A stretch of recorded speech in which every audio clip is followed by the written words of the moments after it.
Well, thank you so much for coming on the show. It's great to finally meet you because this is how we meet each other nowadays, through Zoom. So why don't you tell us a little bit about yourself and your organization and what you're passionate about? Yeah. So I am Shaun. I'm the Director of Strategic Innovation at the Perkiomen School.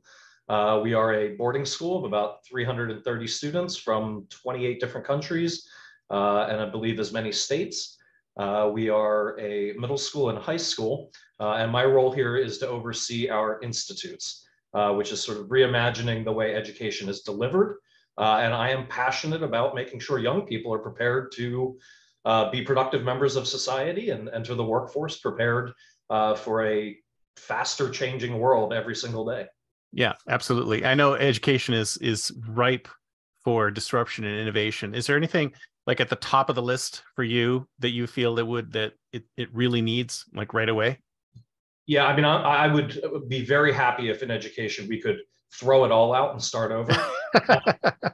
Like, forget about it's like tech debt, right? It's like Yes. You've got so much tech debt that it's hard to imagine like a complete green field where everything is great. But yeah, Yeah. you're right. I mean, I think in some ways that might work in many areas, but we're so, I mean, education is so foundational now. I mean, how do we even get around something like that? I don't think it may not even be possible, and maybe in small spaces or small places. So that is definitely what we're looking to do. I mean, we are a traditional college preparatory school, right? We're definitely, we've been here since 1875. Our motto is Solvitur Vivendo. It's solved by living. So when we get into what we're doing differently and where I think there are opportunities to make changes, but I'll start by highlighting the problem. The problem is, if you look at this system, it looks like it was designed to make college professors, and that's something, you hear that in our industry all the time, but it really is, myself and my directors of each of these institutes, we call ourselves recovering academics. Most of us have, Ivy League graduate degrees, and we love learning, and that's why we got into education. But there just came a day when you look at the students and you realize that if teachers love learning and then teach to other people who love learning in that given topic area, that's not every kid. That's not most kids in most subjects. Mm-hmm. Right? So you can't teach a kid science as if they just want to love and go out and be a chemist. Yeah. You have to teach them where they're at. So really, what we do is merging pedagogy with andragogy. I'm a pedagogist. I learned how children learn. I had never heard of andragogy until I was well into my career, and it's adult learning theory. And a lot of your listeners probably utilize it or have HR people that are steeped in it. So I won't go over the tenets of it, but basically it says every learner comes with context. They have life experience, and so you need to pull them in using that life experience. Every learner values their time, and they want to know why whatever they're here to learn is of value to them. Right. And it says that every learner has, in addition to that context and valuing the time, what they're doing, you also have to meet them with things they're interested in and engaged in. And I thought, well, that's children too. That's ridiculous that we look at children like, yeah, there's no difference, basically. No. We're still humans. Right. In pedagogy, and if you look at very little kids, it works quite well to establish a relationship and then say, hey, learning your ABCs is going to be important. Learning how to spell is going to be important, but you have to trust me. It's going to be important later. But when I'm teaching my father how to use his iPad, he also needs to blindly trust that what I'm telling him will have value once he knows how to do it. Yeah. So what I'd love to see is a merger of these two gogis into anthragogy. It's human learning. Everyone's on a spectrum, and that spectrum changes with every topic. So I won't go any further into that, but what I will say is I'll cite a study that Ted Dintersmith, he's a retired VC, and he wrote a book, What School Could Be. I love it. I keep 6 copies on hand in my office. I hand it out to anybody who will read it. And Ted looks at a study that was done. I won't mention the name of the school, but a rather prestigious school, independent school, private school that is known nationally. And they gave an exam, a biology exam, to juniors. And the average was in the mid 80s, as we all grade inflate now. What is a diploma in 2023? It's usually a list of how many hours you sat in front of a English teacher, a math teacher. Yeah, exactly. Right. It doesn't say what you can do with it. Right. And they did this study where they took that exam, and any of the juniors that took it, they gave it to them again when they came back in the fall, so 3 months later. And they took out anything that was detail oriented, anything where you had to remember, oh, what is the mitochondria, is the powerhouse, and they made it just conceptual. And the average dropped into the 30s. Oh my God, that's terrible. We are wasting kids' times, teaching them things. One, they don't understand where they'll ever use it. We don't ask them to use it. Their long-term retention rates are nil. And so what are we doing? We have plenty of room for experimentation, right? Yep. And so this is why I love being at an independent school is we can experiment here. And it's not like the giant cruise ship to turn around the way Arnie Duncan called it when he was the Secretary of Education, that public school has. So we share what we do. We hope that teachers can take something from it, even if they are beholden to politicians who don't understand education writing their curricula. And we try to get kids in a position, I like to call them Swiss Army knives. I want my students to leave with a tool set that they can tackle just about anything, because what they're going to have to tackle doesn't exist yet. Yeah. But what you're saying, isn't that common to learning in general? Because you keep hearing about HR training where they say, oh, we sent them to this very expensive seminar and they say it was amazing and they learned a lot. And then you test them again on it 3 months later and they've almost completely forgotten everything. I mean, yep. Yeah, I think people retain things that they're interested in retaining. And if they're not really interested in retaining it, then it's gone because there's other things that are more important. So, I mean, is it just sort of like a question of sort of restructuring people and putting them in a different way, or is learning got to be completely different? I mean, I don't know how we solve that problem. Really. Well, I look at it and say, okay, for years, as long as we've been teaching, we say content, and then the pendulum swings, and we say no, skills, and then content and skills, and it's like, shut up, it's both, and it always will be. But then in addition to that, we need to focus on application. It's when you use knowledge and skills that you truly understand them, right? And so what we do is we focus on helping a student find a passion project. We have these bins, these institutes. The first one was entrepreneurship. Well, can be very broad. It's value creation. Value creation can be for-profit, nonprofit.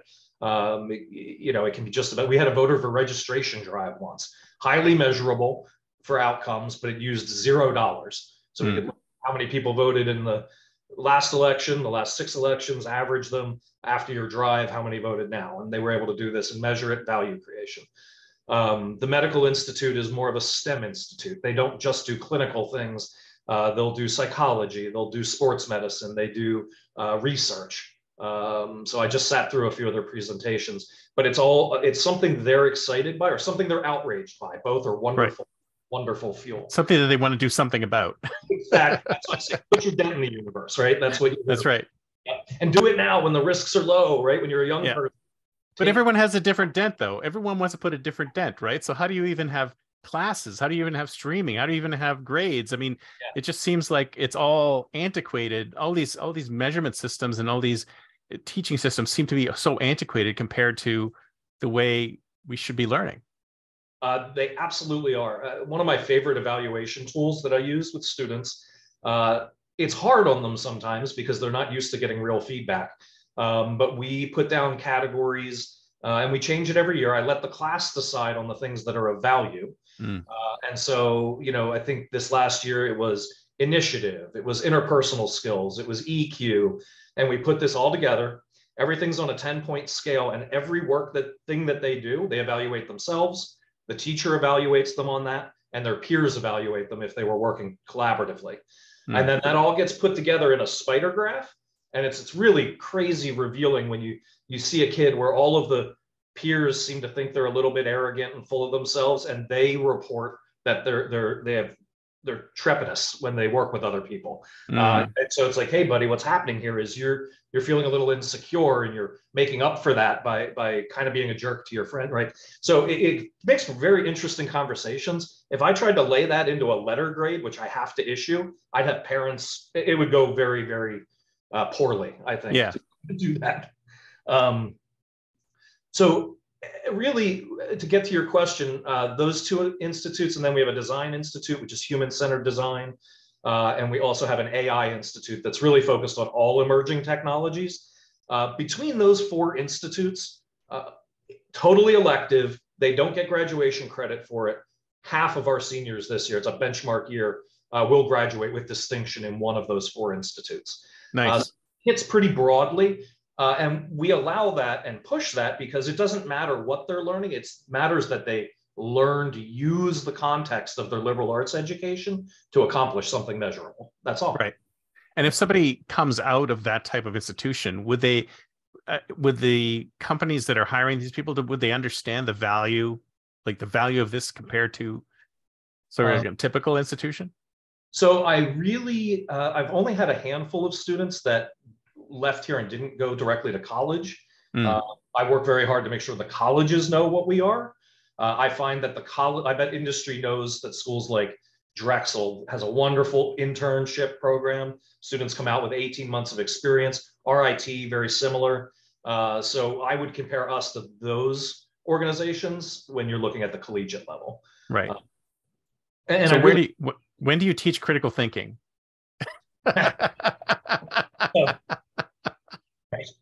So we do a bit of metacognition. So we say, this is critical thinking. You should know what it is, why it's important. But then we do a lot of case studies. We do a lot of putting them in positions where they need to figure something out.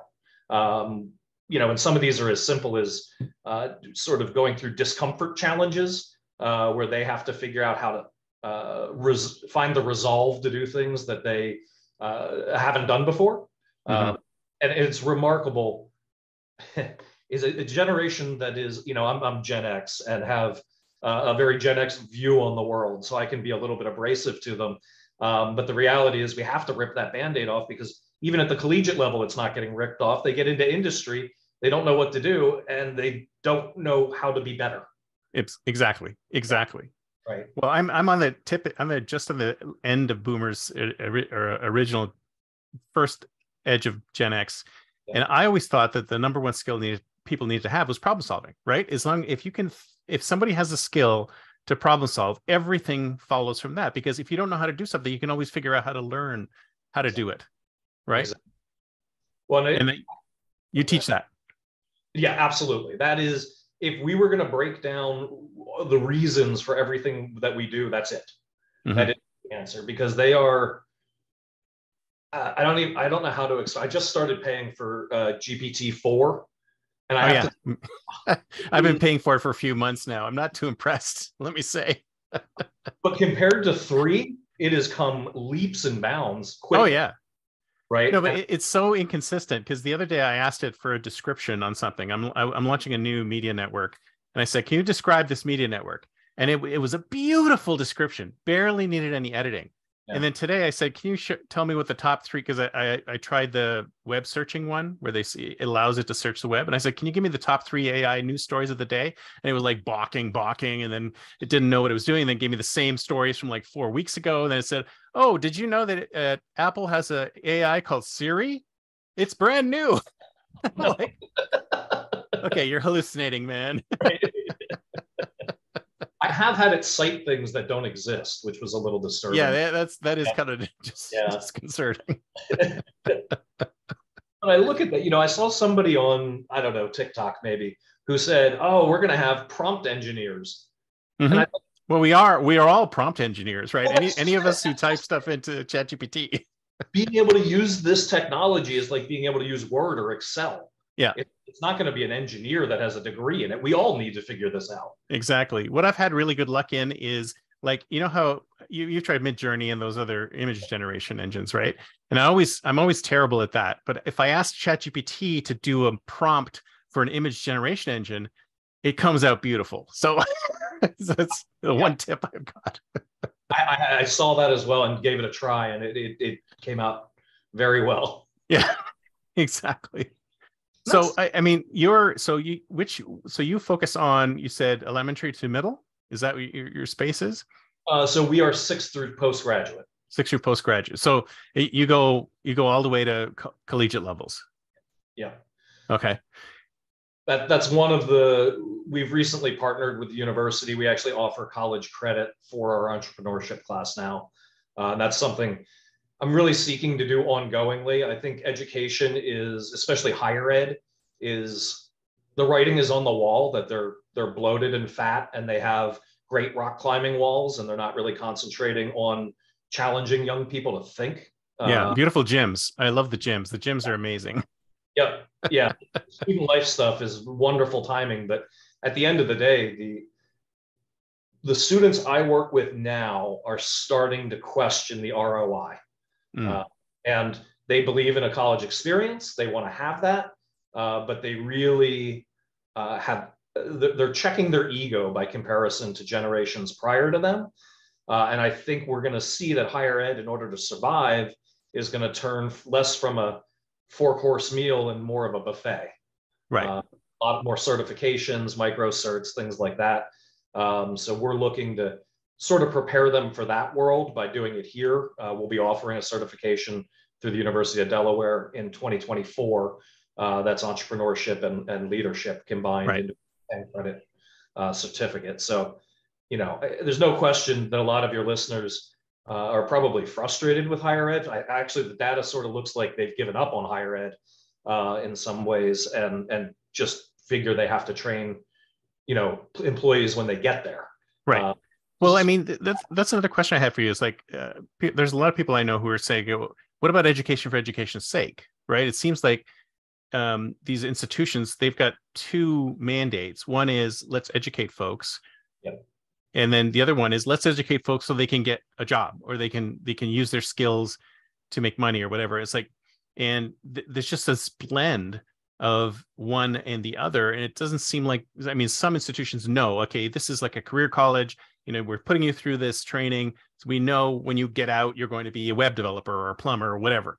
But these other higher institutions, it's much more airy-fairy, I guess you could say. It's like they've got so much of everything for everyone. There doesn't necessarily need to be an output of somebody who has the skills to get a job. And that's by design, right?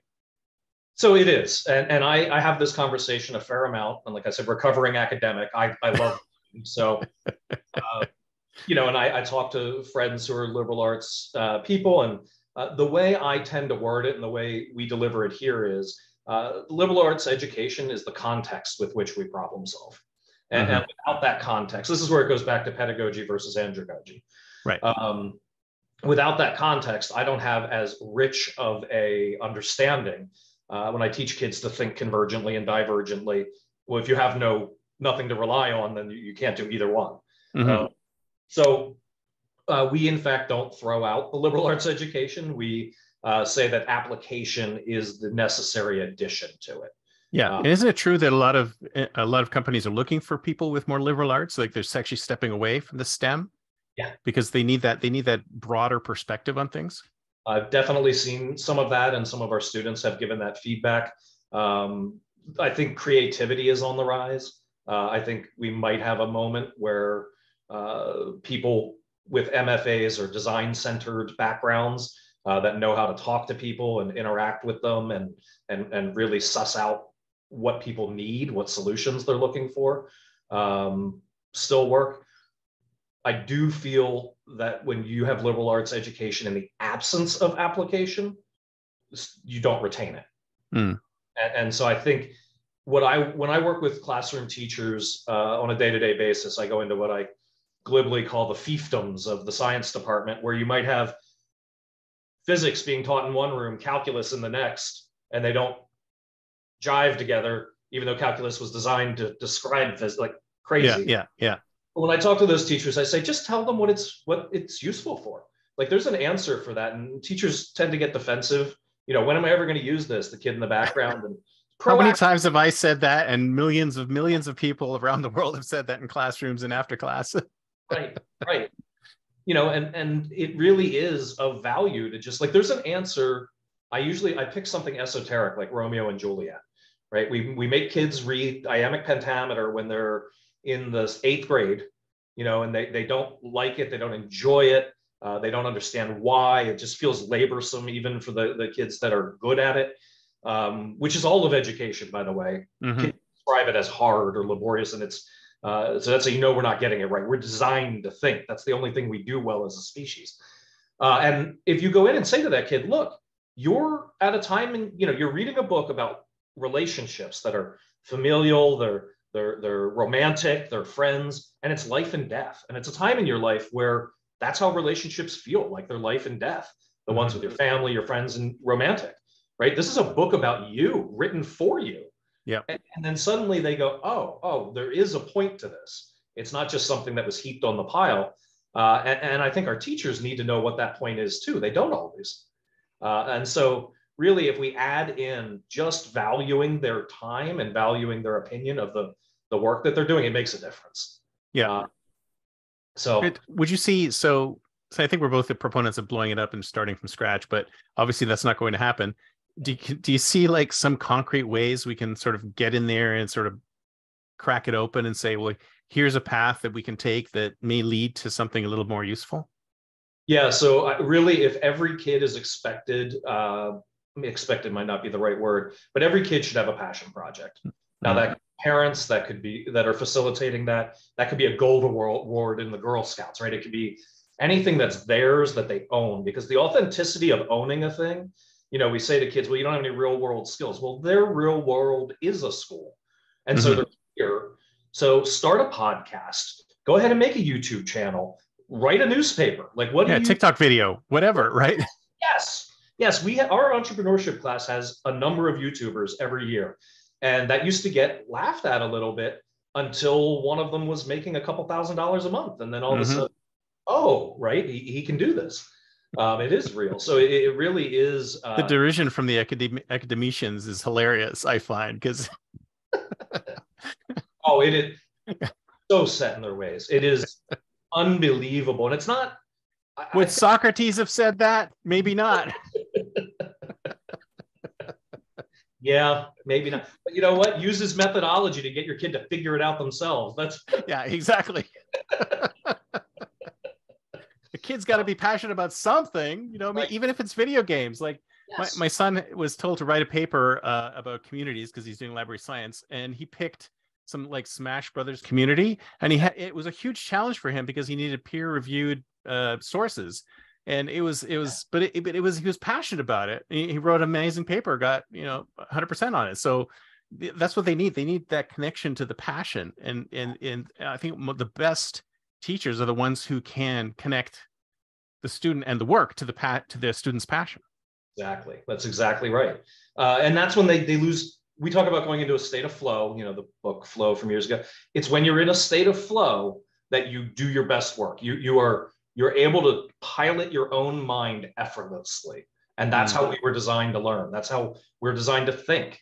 And so when we find that place, like right there, he was learning communication skills. He was writing to a certain audience. He had to do research. These are all things we highly value, yet we say, go do this paper on this arbitrary thing. Yeah, this esoteric topic that I don't really care about.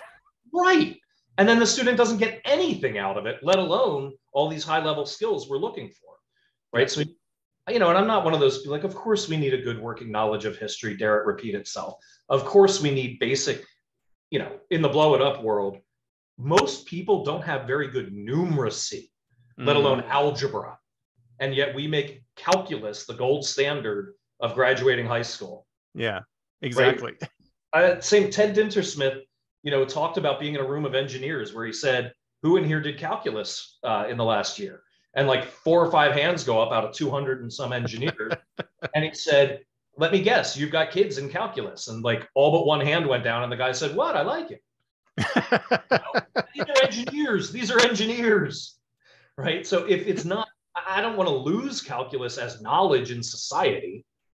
But if it's a gold standard of where we get in math over statistics, we're not really doing right. And then when most people can't balance a checkbook, we wonder why.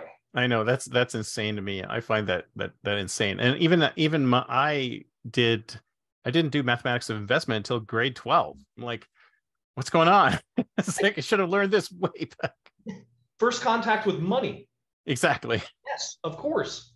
Right. And I really do think those kinds of basic things, when you're struggling with those or don't understand them, but you have esoteric knowledge, it's not serving you. Yeah. Right. You're not an effective tool in society. Yeah. Well, we have really quick, we have to get to the next segment, but I'm just thinking about this scene in the classroom where you have everyone going off doing their passion project. Must be very different from your typical, let's get everybody in a row reading the same thing, to like, how can you reconcile those visions? I mean, can you get educators to say, yes, let's do it this way instead? It's messy. It's messy for sure. Some of the best models I've seen are where a whole classroom might focus on, learning ecology, and then everybody has a piece of that. Oh, right? yeah. That would work. That would work. In elementary grades for sure. When it comes to learning in a typical high school environment, if everybody was off doing their own thing, that's an incredibly laborious thing for the teacher. In entrepreneurship and the other institutes, we pull it off by basically having weekly one-on-ones with every student. There's one day a week where you just sit down for 3 minutes and you're like a quick consultant. Yeah. We don't push kids down the road. And entrepreneurship is an umbrella, because you can have tons of passion projects underneath that umbrella. Yeah, it's beautiful. Right. Which is definitely a different animal than saying, can you read this book and synthesize a greater understanding about it? Yeah, exactly. But you can give choice in the book, right? Like there are ways to do this. Certainly, all the way through geometry, or even arguably algebra 2, you can teach things by having a student figure out where their break-even point is with a theoretical business.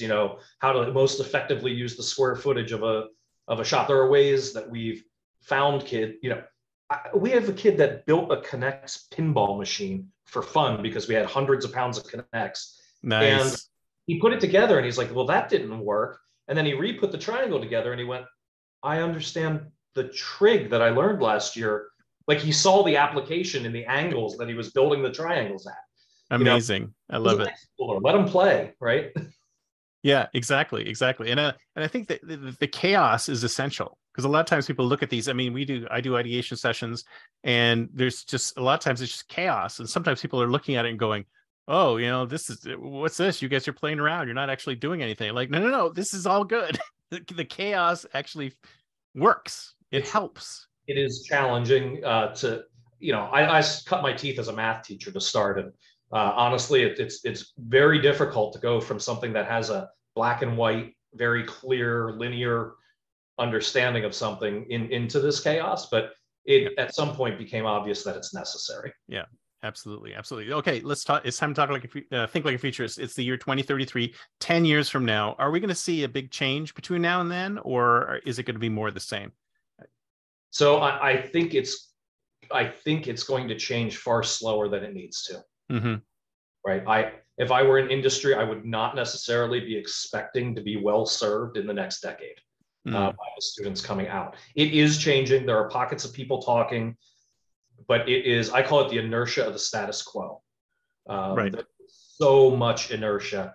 Like I said, I'm at a place that's nimble. I have direct access to my head of school. When we want to change something, we change it. When it comes to the greater scene in education, I think you'll see disruption with colleges. We're going to lose at least 10 or 15% of our higher ed institutions in that time frame. And that's a good thing. Maybe we should. Yeah, exactly. Yes. Exactly. If I wouldn't want to go on record, well, I am, I guess, but if I had to guess, it might be a third, right? And that may be a good thing. I think these kinds of things need to happen. I mean, otherwise, you're not going to get.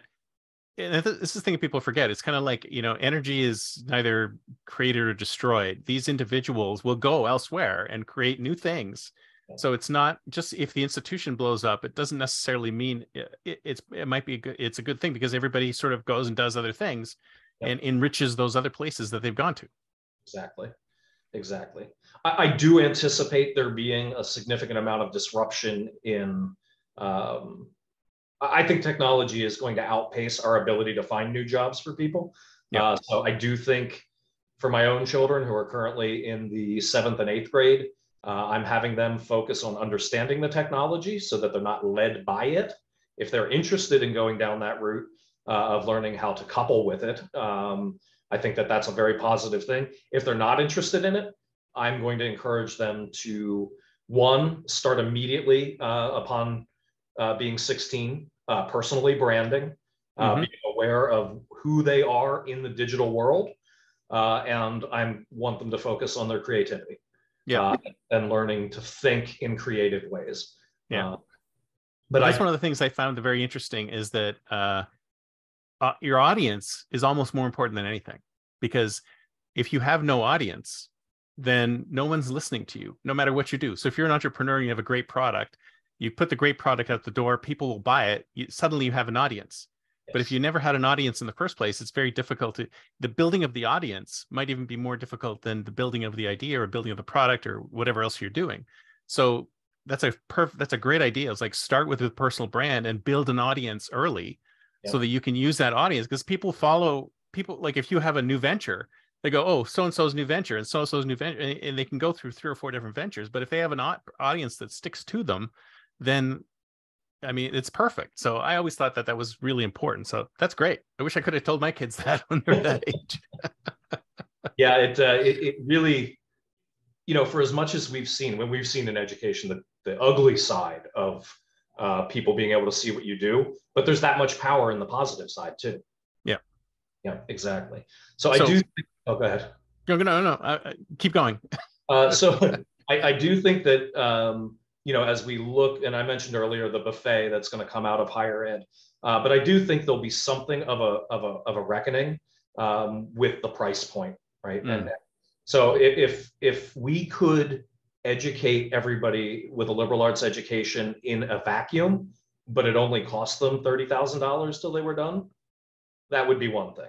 But the reason the ROI is coming up is because they can come out with $250,000 in debt and a degree that won't let them earn more than $50,000 or $60,000. Yeah. Well, do you think in 10 years we'd actually be able to get to a point where someone could have the equivalent of a liberal arts degree for free from online sources or other kinds of sources? We're already there. Yeah, we're already there.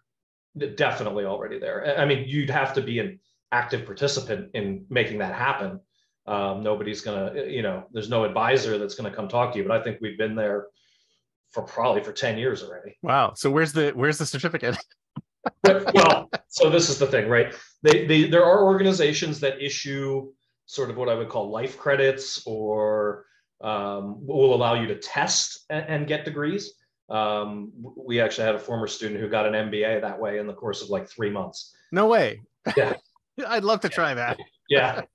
It was just testing out of everything, right? There was he didn't really have to do any learning because he had the requisite knowledge because he had started and run businesses. So so that's what we need. We need a whole set of certifications that are based on life skills, like real world knowledge that's been gained from all different sources. So you don't have to go to, institution X to get that degree. You can I mean, is that something we're going to see? Is that all you said it's starting to happen now? Is it? Yep.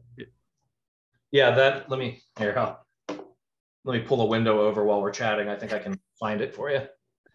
Oh, sorry, you can send it to me later and I'll put it in the show notes. But I'm super interested about that because, like I said, I mean, I feel that so much education is happening outside of school nowadays that it almost becomes more important. And in 10 years from now, it's almost like a very small piece of our education will be coming from within the institutions, and you're going to see more than a third disappear because people are getting their learning and they're getting their skills and they're doing what they need to do without having to attend these institutions. Yes. Yeah. I mean, I definitely, that is something we talk with students all the time about. Hey, when you were on that canoe trip down the Delaware and you told your uncle he should put his life vest on, like that life skill, talking up a power differential because it was what was right, that's more valuable than what you're going to get on a random Tuesday in class. It's a really important thing. Bring that to the table, value that thing, and realize that when you converge all of the things that that's when you're your most effective. Yeah, absolutely. That's fantastic. So things are going to get better. Things are getting better. We're seeing things. I think it won't get better on its own in mass. Right. What's going to happen is the hand will be forced because, and that's really, high schools are preparing kids for college, or if high schools are preparing kids for college, colleges need to change first. Yeah. When they stop valuing a standardized test that is not effective at telling you how good they're going to be at life, It only tells you how good they're going to be as a student. Like there's a disarticulation between what education is supposed to do. I mean, in my glibest world, I say the system we have is 150 years old, and it's made to create compliance. Right. And what we need are kids that aren't compliant, because they're going to have to solve problems that were created by the Industrial Revolution. Exactly. We're transitioning out of it. Economy 4.0 needs them to think for themselves and have a little bit thicker skin. Yeah. That's the kind of thing education needs to bring to the table. It's almost like we're going back to being Renaissance men. Yes. Right? Yes. We need to know a little bit of everything and be able to be flexible enough and creative enough to do almost anything. And have experience doing things. That's the critical part, is the doing. Yeah, absolutely. Well, this has been great. Thank you so much. Yeah. I'll put all your information in the show notes. What if somebody wants to get in touch with you? What's the best way? Yeah, so I'm going to leave my personal email address is Shaun Yorgey, ShaunYorgey @gmail.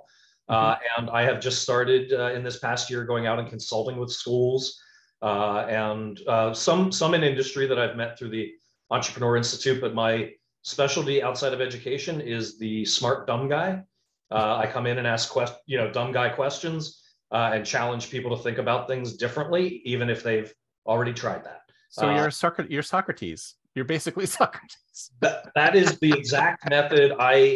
When I prepare to go into an industry consulting, I do very little preparation. I want to come in, I want to hear from all the constituencies that are stakeholders, and from there, I want to ask a bunch of dumb questions that nobody else wants to be heard asking. Yeah. And then imagine how much learning that's triggering just by asking the dumb questions. Exactly. I love it. Well, thank you so much. It's been great. Yeah, absolutely. Thank you. All right. Talk to you later.